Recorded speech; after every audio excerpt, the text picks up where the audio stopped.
Hello everyone, welcome to my YouTube channel ND classes. आज हम पढ़ने वाले हैं क्लास 10th की केमिस्ट्री में लेक्चर 2।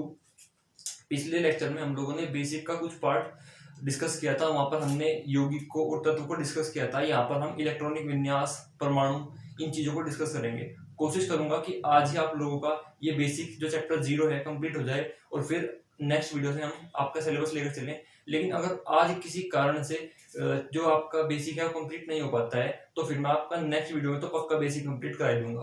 तो आइए आज स्टार्ट करते हैं हम बेसिक का लेक्चर 2। तो देखिए, हम पढ़ रहे थे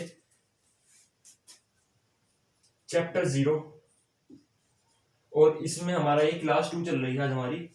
देखिए, हमने पहले वीडियो में तत्वों को, यौगिक को डिस्कस कर लिया था। आज हमें पढ़ना है परमाणु और इलेक्ट्रॉनिक विन्यास क्या होता है।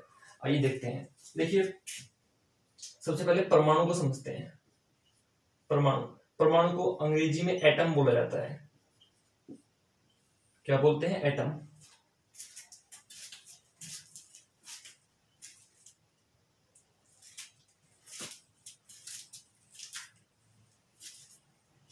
वैसे तो आप लोग क्लास 9th में परमाणु को पढ़कर आए हो, लेकिन यहाँ पर मैं आपको थोड़ा सा बेसिक नॉलेज दोबारा दूंगा क्योंकि कुछ बच्चों ने क्लास 9th में परमाणु को ध्यान से नहीं पढ़ा होगा। तो यहाँ पर हम लोग परमाणु को थोड़ा सा दोबारा से डिस्कस कर लेंगे, उसमें थोड़ी सी बात को जो हमारे काम की है। देखिए, परमाणु क्या है? जो हमारा पूरा ब्रह्मांड है, पृथ्वी है, सब कुछ है इस दुनिया में, जो भी है इस दुनिया में, वो किससे मिलकर के बना है? वो सब परमाणु से मिलकर बना है। चाहे छोटी से छोटी चीज ले लें, मार्कर ले लें, या फिर हम ये डस्टर ले लें, बोर्ड ले लें, या फिर मिट्टी ले लें, पानी ले लें, जो भी है सब परमाणु से मिलकर के बना है। इस ब्रह्मांड की एक एक चीज किससे मिलकर बनी है? परमाणु से मिलकर बनी है। या फिर हम ये कह सकते हैं कि इस संसार का जो सबसे छोटा पार्टिकल है, जो सबसे स्मॉल मतलब कण है इस दुनिया का, वो क्या है? वो परमाणु है, बिल्कुल सिंपल लैंग्वेज में। और परमाणु की स्ट्रक्चर कैसी होती है? परमाणु की स्ट्रक्चर होती है भाई गोलाकार। ये एक गोला है जिसको हम सिंपल आंखों से या फिर नग्न आंखों से नहीं देख सकते, या फिर किसी चश्मे द्वारा या सूक्ष्मदर्शी द्वारा नहीं देख सकते हैं। इतना छोटा होता है परमाणु। और कैसा होता है? गोलाकार होता है। अब जब देख नहीं सकते तो पता कैसे लगेगा कि गोलाकार होता है? वो वैज्ञानिकों का काम है। वैज्ञानिक प्रयोग करते हैं चीजों को और बताते हैं। जो चीज साधारण मानव नहीं कर पाते वही हमें वैज्ञानिक बताते हैं। तो परमाणु क्या है? परमाणु बहुत ही छोटा सा पार्टिकल है। इस दुनिया में जो कुछ भी है सब परमाणु से बना है। परमाणु सबसे छोटा पार्टिकल है, गोलाकार होता है। और इसकी स्ट्रक्चर कैसी होती है? गोलाकार। बीच में तो होता है नाभिक ऐसे, और फिर उसके चारों ओर ऐसे वृत्तीय, या फिर हम कह लें हाँ वृत्तीय रास्ते होते हैं इस तरीके से। ये परमाणु है। ये यहाँ पर दूरी में मैं आपको दिखा रहा हूँ 2D में, क्योंकि यहाँ पर मैं आपको 3D शो नहीं कर सकता। तो यहाँ पर ये बीच में क्या है? बीच में है इसका न्यूक्लियस, जिसको हम हिंदी में नाभिक बोलते हैं। और यहाँ पर ये कक्षाएं हैं। ये K कक्षा होती है, फिर अगले वाली L होती है, उससे अगले वाली M, और उससे अगले वाली N। ऐसे ही कक्षाएं होती हैं। लेकिन हमारा काम केवल N तक है क्लास 10th में। तो ये जो न्यूक्लियस होता है, इसमें क्या क्या होता है? न्यूक्लियस में केवल 2 ही पार्टिकल्स होते हैं, प्रोटॉन और न्यूट्रॉन। न्यूक्लियस में प्रोटॉन होते हैं और न्यूट्रॉन होते हैं। और जो शेल्स होती हैं, क्या इन सबको क्या बोलते हैं? शेल्स बोलते हैं, यानी कक्षाएं। इनमें कौन होते हैं? इनमें इलेक्ट्रॉन होते हैं। इलेक्ट्रॉन बटे होते हैं, डिस्ट्रीब्यूट होते हैं, वो इनमें घूमते रहते हैं। अब हमें ये पढ़ना है कि इस परमाणु में, अब हाँ देखो, जब बहुत सारे परमाणु आपस में मिल जाते हैं तो क्या बनाते हैं? पदार्थ की रचना करते हैं। अब हमको पढ़ना है कि इस परमाणु की कक्षाओं में इलेक्ट्रॉनों का जो वितरण है वो किस प्रकार से होता है, और उसी को नाम दिया गया है इलेक्ट्रॉनिक विन्यास का। आइए समझते हैं। देखिए, इलेक्ट्रॉनिक विन्यास को समझने के लिए आपको बस देखना होगा कि इस तरीके से न्यूक्लियस है। न्यूक्लियस के जब आप बाहर की ओर आएंगे तो पहली शेल K, दूसरी L, तीसरी M, तीसरी N। अब आपको कुछ चीजें याद करनी पड़ेगी। जैसे जो शेल K है, इस K शेल के लिए N की वैल्यू कितनी है? 1। L शेल के लिए N की वैल्यू कितनी है? 2। M शेल के लिए N की वैल्यू कितनी है? 3। N शेल के लिए N की वैल्यू कितनी है? 4। तो ये N की वैल्यू याद करनी पड़ेगी आपको, स्मॉल n की हर सेल के लिए। K के लिए 1, L के लिए 2, M के लिए 3, N के लिए 4। ऐसे ही 1 2 3 4 है। ठीक है। और एक फॉर्मूला आपको याद करना पड़ेगा कि maximum electron is equal to 2n²। ये एक फॉर्मूला है। Maximum electron is equal to 2n²। अगर आपको किसी भी शेल के अंदर कितने मैक्सिमम इलेक्ट्रॉन हो सकते हैं वो निकालने हैं, तो वो निकलेगा 2n² से। आप उस शेल के लिए n की वैल्यू को यहाँ पर रखिए और इसको कैलकुलेट कीजिए, आपके पास मैक्सिमम इलेक्ट्रॉन निकल जाएंगे। तो आइए हम चेक करते हैं एक बार।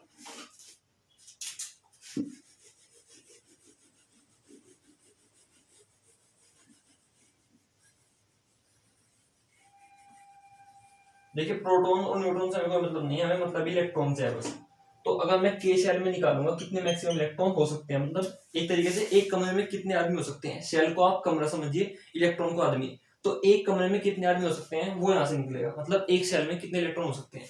तो के लिए 2n² लगाएंगे, n की वैल्यू 1 होती है इक्वल टू, और l के लिए अगर आप निकालेंगे 2n², 2 n की जगह 2 रखेंगे का स्क्वायर 8 आ जाएगा, इसको सोल्व करके 8, इसको सोल्व करके 2, m के लिए 2n², 2 3 होती है इसके लिए n की वैल्यू, स्क्वायर 18 आ जाएगा, n के लिए 2n², 2 4² कितना 32।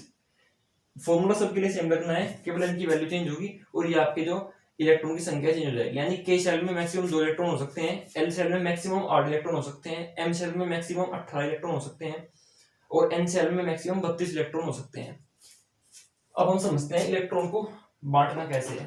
तो हम लोग शुरू के 20 एलिमेंट्स का, हाइड्रोजन से लेकर के कैल्शियम तक का जो मैंने आपको लिखवाए थे, उनका हम लोग क्या समझेंगे, इलेक्ट्रॉनिक विन्यास समझेंगे, और केवल वहीं तक का हमारे काम का है क्लास 10th में। आइए देखते हैं।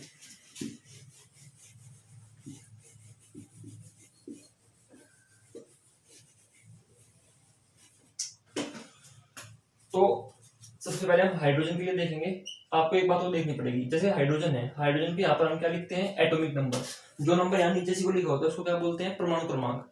और किसी एटम का परमाणु क्रमांक जितना होता है, परमाणु क्रमांक वो बराबर होता है इलेक्ट्रॉन की संख्या। किसी भी परमाणु का परमाणु क्रमांक उसके इलेक्ट्रॉन की संख्या के बराबर होता है। मतलब हम ये कह सकते हैं किसी परमाणु का परमाणु क्रमांक जितना है उतने ही उसमें इलेक्ट्रॉन होते हैं।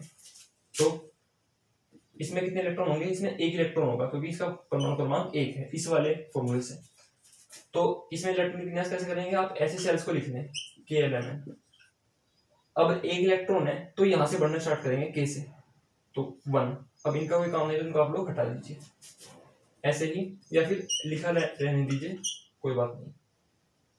अब हम बात करते हैं किसके लिए, हीलियम के लिए, 2 के लिए। लिखते रहिएगा आप लोग, समझते भी रहिएगा।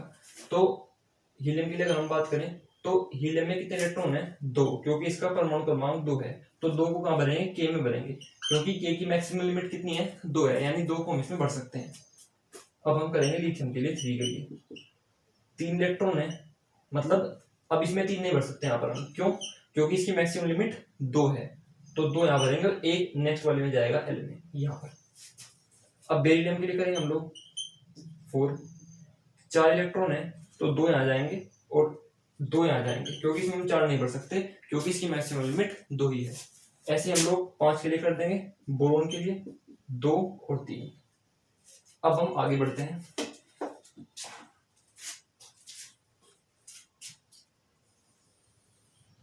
अब हम देखते हैं 6 कार्बन के लिए, तो KLMN। तो अगर आप कार्बन में देखेंगे तो कार्बन में कितने इलेक्ट्रॉन है, 6, तो 2 तो यहाँ आएंगे, बचे हुए 4 आगे आ जाएंगे। अब अगली में हम तब तक भरेंगे जब तक यहाँ 8 नहीं हो जाते, L में हम तब तक का भरेंगे जब तक का 8 नहीं हो जाते, क्योंकि L की जो मैक्सिमम लिमिट है वो 8 है, मैंने आपको भी निकलवाया है। अब नाइट्रोजन 7, 2 5, 8 ऑक्सीजन, 2 6, 9 फ्लोरीन। आप ऐसा भी नहीं कर सकते कि भाई जैसे 8 इलेक्ट्रॉन है तो 8 के 8 इसमें भर दिए, इसको खाली छोड़ दिया, ऐसा नहीं होता। हमेशा K से स्टार्ट करेंगे, 2 K में, बचे हुए अगले में। फ्लोरीन 9 है तो 2 यहाँ पर, 7 यहाँ पर, 10 नियोन, 2 यहाँ, 8 यहाँ। अब आप देखिए, अब यहाँ पर 8 इलेक्ट्रॉन हो गए हैं, तो अब हम सोडियम का करते हैं 2, और अब हम यहाँ पर 9 नहीं लिख सकते, क्यों, क्योंकि इसकी मैक्सिमम लिमिट 8 ही थी और 8 इसमें बढ़ चुके हैं, यानी अब यहाँ पर आप लोग 8 ही भरिए और बचा हुआ इलेक्ट्रॉन नेक्स्ट वाली सेल में डाल दीजिए 1। अब हम मैग्नीशियम को देख सकते हैं 12 Mg को, 2 8 2। अब हम एल्यूमिनियम का करते हैं,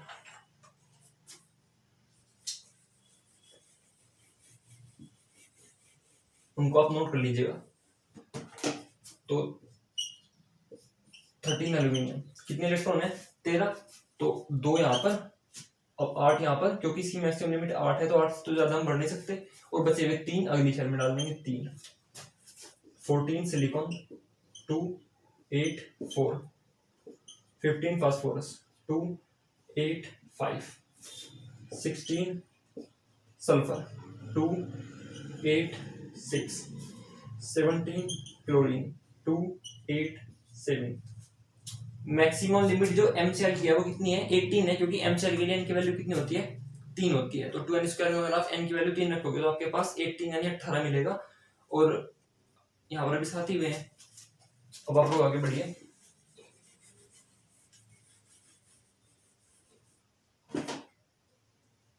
अठारह आर्गन 2 8 8 2 10 और 8 18।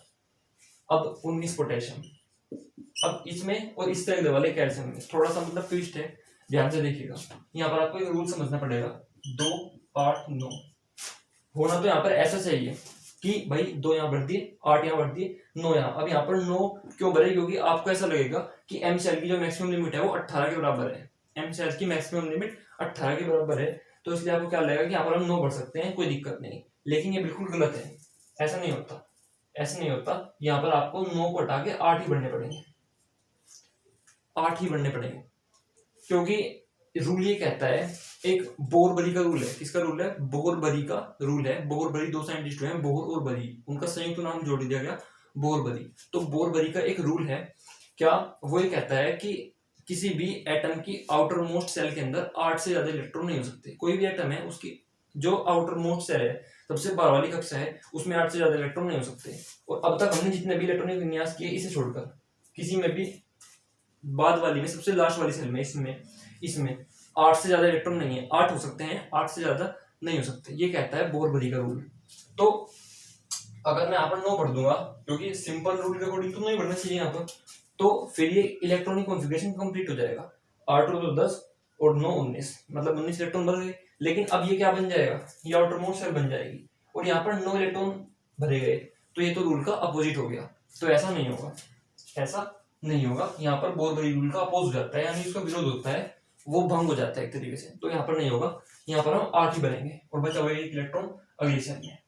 ऐसे ही कैल्शियम में होगा 20 कैल्शियम, 2 यहाँ पर, 8 यहाँ पर। अब वैसे तो यहाँ पर कितना बढ़ना चाहिए, 10 भर दिए हम, क्योंकि मैक्सिमम 18 सकते हैं, तो 10 भरने में कोई प्रॉब्लम नहीं होनी चाहिए। लेकिन बोरबरी का रूल कहता है कि भैया नहीं, अगर आपने यहाँ पर 10 भर दिए तो इलेक्ट्रॉनिक कॉन्फ़िगरेशन कंप्लीट हो जाएगा, और फिर ये आउटर मोस्ट सेल यानी सबसे बाहर वाली कक्षा मानी जाएगी, और वहां पर 8 से ज्यादा इलेक्ट्रॉन नहीं हो सकते। लेकिन हमने यहाँ पर 10 कर दिए, तो 10 को हटाओ और बचे 2 को अगली वाली सेल में डाल दो, ये वाला सही है। तो कैल्शियम तक आप लोग करना सीख गए होंगे, केवल आपको 2n स्क्वायर याद रखना है, n की वैल्यू याद रखनी है, और ये जो मैंने अभी रूल बताया इन 2 एलिमेंट के लिए, ये एलिमेंट के लिए जो मैंने रूल बताया इसको आपको याद रखना है। तो आप लोग करना सीख गए होंगे। और एक बात और ध्यान रखिए, जब भी एटम से इलेक्ट्रॉन निकलेगा, किसी एटम से जब भी इलेक्ट्रॉन निकलेगा तो वो हमेशा आउटर मोस्ट सेल से निकलेगा, और किसी भी एटम में जब इलेक्ट्रॉन अंदर रहेगा बाहर से, तो भी वो आउटर मोस्ट सेल में आएगा। आउटर मोस्ट सेल कौन सी होती है, सबसे बाहर वाली सेल। जैसे जहां भी इलेक्ट्रॉनिक कॉन्फ़िगरेशन कंप्लीट हो रहा है वो वाली, जैसे यहाँ पर कंप्लीट हो रहा है, तो ये इसकी आउटर मोस्ट सेल है, ये आउटर मोस्ट सेल है, सॉरी ये नहीं, ये वाली आउटर मोस्ट सेल है, इसकी ये वाली आउटर मोस्ट सेल है, इन सबकी ये आउटर मोस्ट सेल है, यानी सबसे बाह्यतम कक्षा। तो एक बात को ध्यान रखिए, जो मैंने आपको बताई कि जब भी इलेक्ट्रॉन अंदर आएगा तो वो आउटर मोस्ट सेल में आएगा, और जब भी इलेक्ट्रॉन बाहर जाएगा तो वो आउटर मोस्ट सेल से ही जाएगा। और जब भी इलेक्ट्रॉन अंदर आता है तो माइनस का चार्ज आता है एटम पर, और जब भी इलेक्ट्रॉन बाहर जाता है तो वो प्लस का चार्ज आता है एटम पर। ये आपको समझ में आ गया होगा कॉन्सेप्ट, क्योंकि ये कॉन्सेप्ट आयन को समझने के लिए जरूरी है। जो आयन वाला टॉपिक है वो मैं आपको नेक्स्ट वाले वीडियो में बताऊंगा, क्योंकि वीडियो ज्यादा लंबा हो जाएगा अगर मैं उसको इसी वीडियो में बता दूंगा आपको। तो बस अभी के लिए याद रखिए, इलेक्ट्रॉनिक विन्यास करना याद रखिए, और आयन और संयोजकता वो मैं आपको नेक्स्ट वाले वीडियो में क्लियर कर दूंगा। बाकी तो इतना समझिए, इलेक्ट्रॉन अगर अंदर आएगा तो आउटर मोस्ट सेल में आएगा, बाहर जाएगा तो आउटर मोस्ट सेल से ही जाएगा। मिलते हैं आपसे नेक्स्ट वीडियो में। चैनल को लाइक, सब्सक्राइब और शेयर जरूर करें, और नेक्स्ट वीडियो में हम इस चैप्टर 0 को बिल्कुल कंप्लीट कर लेंगे, मतलब बेसिक्स सारा पढ़ लेंगे। फिर हम जो हमारा 4th वीडियो होगा उसमें आपका सिलेबस लेकर के चलेंगे। धन्यवाद।